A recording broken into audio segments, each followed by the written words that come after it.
Assalamualaikum warahmatullahi wabarakatuh. Alhamdulillahirrahmanirrahim. Jumpa lagi dengan saya Umi Khairiyah dalam pembelajaran daring pendidikan kewarganegaraan. Nah, pada kali ini kita akan membahas modul 1 dengan materi etika roda pemerintahan. Yang pertama yaitu tentang trias politika ala Indonesia. Nah, kira-kira seperti apa ya trias politika ala Indonesia tersebut? Mari kita simak bersama-sama. Nah, dalam memahami kesatuan politik yang dinamakan negara, kita akan dihadapkan dengan adanya kesatuan negara. Nah, siapakah pemegang kekuasaan negara tersebut? Nah, kira-kira siapa ya pemegang kekuasaan negara itu? Nah, jadi trias politika itu beranggapan bahwasanya kekuasaan negara terdiri atas 3 kekuasaan. Yang pertama yaitu kekuasaan legislatif atau kekuasaan membuat undang-undang. Yang kedua, kekuasaan eksekutif atau kekuasaan melaksanakan undang-undang. Dan yang ketiga yaitu kekuasaan yudikatif atau kekuasaan mengadili atas pelanggaran undang-undang. Nah, jadi trias politika ini menerangkan bahwasanya dalam suatu negara itu ada 3 kekuasaan, ada 3 pemegang kekuasaan. Yang pertama yaitu legislatif, eksekutif, dan yudikatif. Nah, tentunya ketiga kekuasaan tersebut memiliki wewenangnya sendiri atau memiliki tugasnya sendiri, meskipun kekuasaan-kekuasaan tersebut tidak dapat dipisahkan.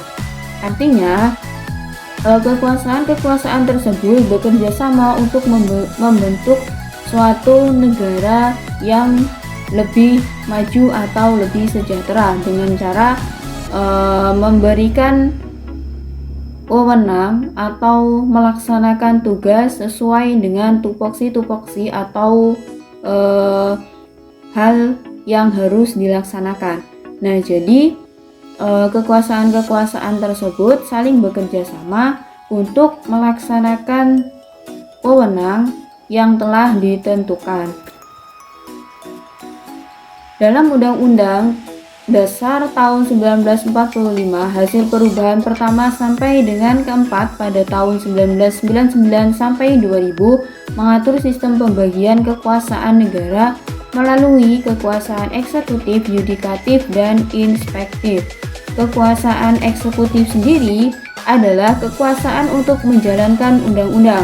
Kekuasaan legislatif adalah kekuasaan untuk membentuk undang-undang. Kekuasaan yudikatif adalah kekuasaan untuk mengadili para pelanggar undang-undang. Kekuasaan inspektif adalah kekuasaan untuk mengawasi penyelenggara negara dalam menjalankan undang-undang.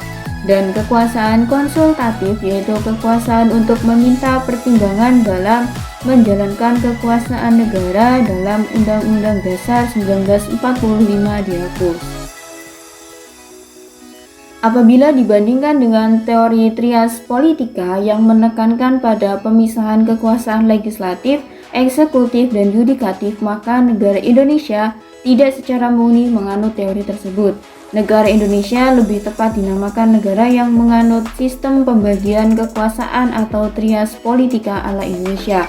Hal yang demikian disebabkan antara pemegang kekuasaan negara yang satu dengan yang lainnya tidak terpisahkan secara murni, tapi berbagi kewenangan antar lembaga negara. Nah, jadi negara Indonesia itu memiliki trias politikanya sendiri, yaitu trias politika ala Indonesia.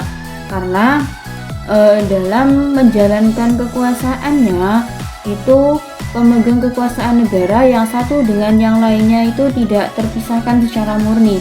Artinya mereka itu tetap berbagi kewenangan antar lembaga negara untuk mewujudkan suatu negara yang adil dan makmur.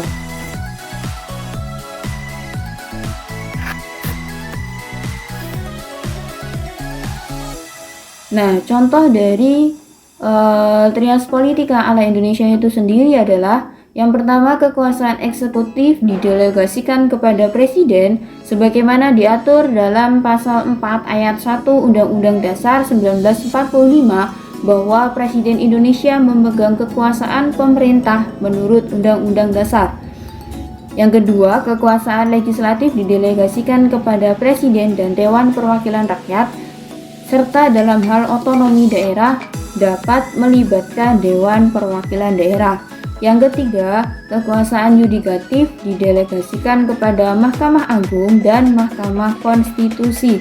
Dan yang keempat, kekuasaan inspektif didelegasikan kepada Dewan Perwakilan Rakyat dan Badan Pemeriksa Keuangan.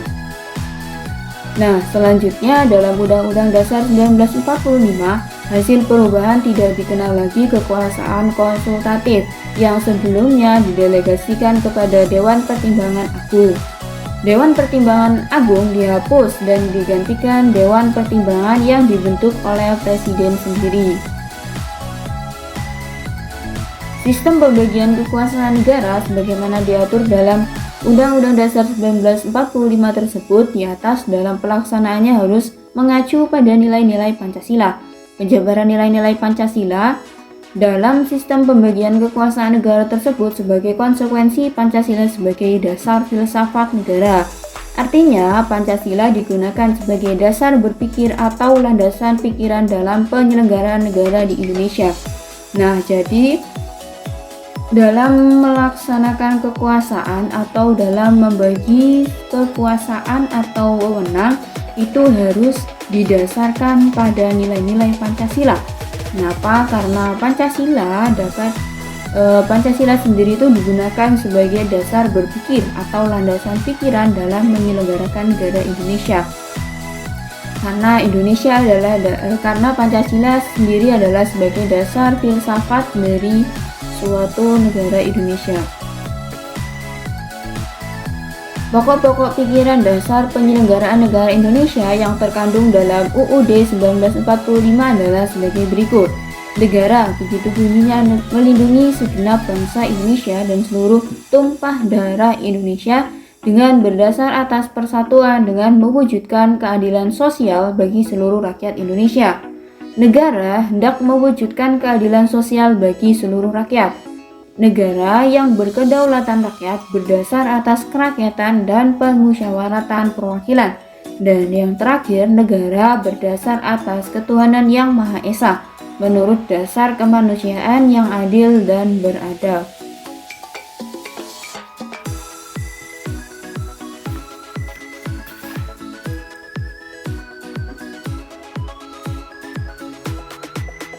Dengan demikian, jadi dapat disimpulkan bahwasanya Pancasila sebagai dasar kerohanian penyelenggaraan dasar negara. Nilai-nilai Pancasila menjadi panduan norma atau aturan dan sekaligus juga menjadi landasan dalam praktik penyelenggaraan pemerintahan negara. Nah, nilai-nilai Pancasila tersebut sesuai urutan sila-silanya adalah sebagai berikut. Yang pertama yaitu sila ketuhanan yang Maha Esa memiliki hakikat percaya kepada Tuhan. Yang kedua, sila kemanusiaan yang adil dan beradab merupakan kesesuaian dengan hakikat manusia. Yang ketiga, sila persatuan Indonesia merupakan sikap yang mengembangkan persatuan dan kesatuan bangsa Indonesia melalui ikatan Bhinneka Tunggal Ika. Yang keempat, sila kerakyatan yang dipimpin oleh hikmat kebijaksanaan dalam permusyawaratan perwakilan, berarti rakyat mempunyai kedudukan yang tinggi dalam penyelenggaraan sistem ketatanegaraan Indonesia. Dan yang terakhir, sila keadilan sosial bagi seluruh rakyat Indonesia, artinya mengembangkan sikap adil yang bermanfaat bagi seluruh rakyat Indonesia. Nah, itu adalah nilai-nilai dari sila-sila Pancasila yang menjadi panduan norma atau hukum dan sekaligus juga menjadi landasan dalam praktik penyelenggaraan pemerintahan suatu negara, terutama adalah negara Indonesia. Nah, lalu bagaimana dengan contoh sistem pembagian kekuasaan negara melalui kekuasaan legislatif, eksekutif, yudikatif, dan inspektif dengan menerapkan nilai-nilai Pancasila? Nah, berikut ini adalah ada contoh sistem pembagian kekuasaan negara melalui kekuasaan legislatif, eksekutif, dan inspektif dengan menerapkan nilai-nilai Pancasila. Yang pertama yaitu kekuasaan legislatif, yaitu kekuasaan untuk membentuk undang-undang dipegang oleh Presiden bersama Dewan Perwakilan Rakyat atau DPR. Nah, undang-undang yang dibentuk itu harus menjunjung tinggi nilai-nilai ketuhanan, tidak boleh merendahkan martabat manusia, berlaku untuk semua komponen bangsa, dirumuskan secara musyawarah dan mendorong tercapainya keadilan sosial bagi seluruh rakyat Indonesia.